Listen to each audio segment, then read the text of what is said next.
پچھلے دنوں بھی وہ ہمیں ایک لیٹر کہیں کسی نے بھیجا، تو پھر ہم نے ان کو بھیجا کہ آپ میرا کلپ دیکھیں، اللہ کی رحمت سے دھوکہ، اور انجینئر محمد علی مرزا صاحب لکھے۔ تو اس میں وہ کہہ رہے تھے، وہ تارج میر صاحب کہتے ہیں کہ آج کل کے مبلغین نے لوگوں سے ان کا رب بھی چھین لیا اور ان کو ڈراتے رہتے ہیں۔ سر کیوں نہ ڈرائیں اللہ کے بندو، قرآن کا ڈومیننٹ پورشن ہے ہی تذکیر ہے، بلکہ قرآن کا تعارف ہی تذکیر ہے، نصیحت ہے،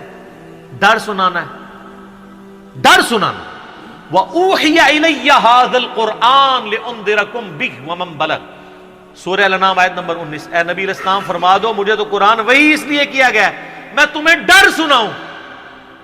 اور جس تک یہ کتاب پہنچ جائے وہ بھی ڈر سنائے۔ بخاری کی حدیث ہے، آپ علیہ السلام ایک چوراہے سے گزر رہے تھے، کچھ صحابہ جو ہے وہ ہنس رہے تھے، آپ رک گئے، پھر آپ نے فرمایا جو کچھ میں جانتا ہوں نا تم جانتے ہوتے نا تو بہت کم ہنستے، زیادہ رویا کرتے۔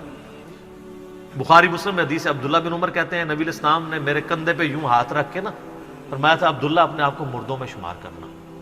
یعنی سمجھو کہ آج میں گیا ہی کہ گیا۔ سر جب یہ تلوار کسی کے سر پہ لٹک رہی ہو نا پھر اس کا قبلہ سیدھا رہتا ہے، ادروائز وہ یتیموں کا مال بھی ہڑپ کرے گا، بہنوں کی جائیداد پہ بھی قبضہ کرے گا، اور وہ ماں باپ بھی جو اپنی زندگی میں بیٹوں کو سب کچھ دے کے چلے جاتے ہیں اور بیٹیوں کو محروم کرتے ہیں۔ ہمارے پاس تو لوگ آتے ہیں، ہم ان کو کہتے ہیں تمہارے ماں باپ دوزخ میں جل رہے ہوں گے، اب بھی ٹائم ہے کہ ان کی وصیت بدل دو۔ قرآن میں بھی ہے کہ اگر کوئی غلط وصیت کر کے آتا ہے وصیت بدلو، اس کو عذاب سے بچاؤ۔ تو کئی لوگ ہیں، میں نے دیکھا ہے ملینز آف روپیز انہوں نے ماں باپ کے مرنے کے بعد ان کے نام پہ ہوئے اپنی بہنوں کو واپس کیے ہیں کہ چلو یار ہمارے ماں باپ دوزخ میں جانے سے بچتے ہیں۔ اگر آپ کے ماں باپ کی محبت آپ کے دل میں ہے نا تو خدا کے لیے اگر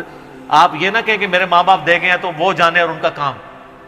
یار وہ آپ کو دے کے گئے، آپ کے ساتھ نیکی کر کے گئے، اور آپ ان کے ساتھ یہ بھی نیکی کرنے کے لیے تیار نہیں ہے کہ جو مال انہوں نے کمایا تھا وہ ان کو دوزخ سے رہائی سے عطا کرنے کے لیے آپ ان کے لیے خرچ کر دیں جو آپ نے نہیں کمایا ہوا۔ تو کتنے بڑے ناہنجار اولاد ہیں آپ۔ سنن ابن ماجہ کی حدیث ہے، تو اور تیرا مال تیرے باپ کا ہے، بہت بڑی بات ہے۔ ماں باپ بغیر اجازت کے بھی اپنے اولاد کے مال میں سے لے سکتے ہیں، یہ ذہن میں رکھیے گا، بڑا حق ہے۔ اور آپ لوگ یہ کام کر رہے ہیں، اور جو ماں باپ کر رہے ہیں خدا کے لیے ان کے پاؤں پکڑنے پڑتے ہیں، پاؤں پکڑے، ان کو کہیں کہ خدا کے لیے بہنوں کو اس طرح نہ کیا کریں۔ او جی ان کو جناب وہ جیز دے دیا تھا، وہ جیز تو زندگی میں دیا، وہ گفٹ ہے،